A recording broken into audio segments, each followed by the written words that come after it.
Good evening, class. Welcome to Sitaram Shorthand classes. Transcription number 143. Be ready.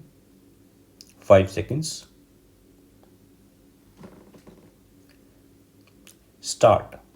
Sir, I was referring to the clause which relates to the translation of works. As I said, the main purpose which motivated the joint committee to make this provision was that opportunities should be given to people to take advantage of the works written in various languages. It is only through translations that culture can be disseminated in this country. Ours is not a unilingual country, it is a multilingual country. And if we put restrictions in the way of translating works, we put restrictions in the way of the advancement of knowledge itself. It is therefore necessary to make the process of translating works from one language to another an easy one. It was with that purpose that this provision was made. I must say that I do see the force of the arguments which have been advanced against this provision. It does create some hardship for the authors because they are deprived to some extent of their rights after a period of 10 years. I am, however, willing to accept the amendment which has been proposed by my friend Mr. Sinha with slight alterations. There is some advantage in it. The amendment which has been moved by my friend is on the lines of the Universal Copyright Convention to which India is a signatory. Some members have suggested that the right of translation should be coextensive with the copyright for original work, that is, for a period of 50 years.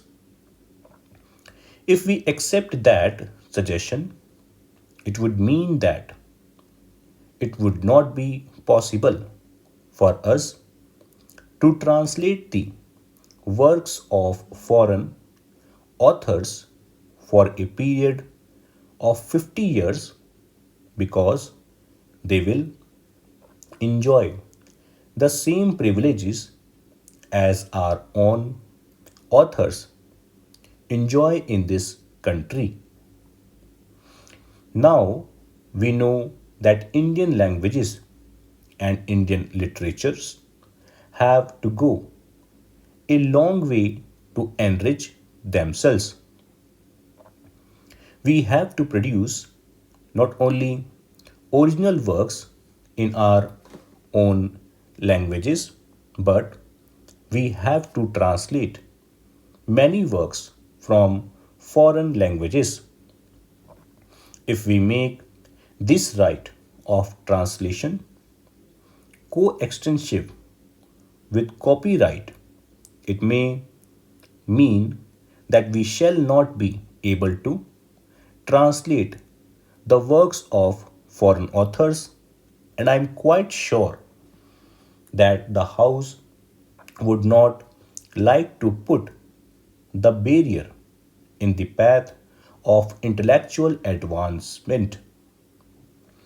Therefore, the best alternative under these circumstances is to accept the amendment which has been very ably and very thoughtfully moved by my honorable friend. I have every sympathy with the authors who in this country live under very difficult circumstances, but we have also to consider the interests of posterity, the future generations. We must consider the interests of our society in general. If we think of the authors only and make this right coextensive with the term of the copyright, what would be the result? Probably the authors may gain, but it will be detrimental to the general interests of the society. I am therefore satisfied with the amendment which has been moved by my friend. It meets the interests of the authors, it also meets the interests of the general public. We have to reconcile the conflicting interests. Now, Professor Rao raised an interesting point with regard to the reassignment of the copyright of a publication.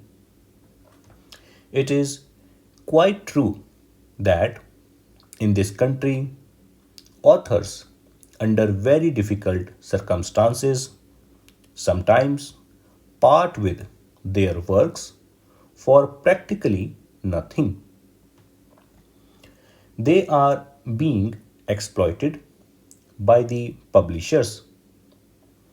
There is no denying that fact, and it was with this in view that in the original bill the government put forward a proposal that after a period of 7 years the author could get back the copyright.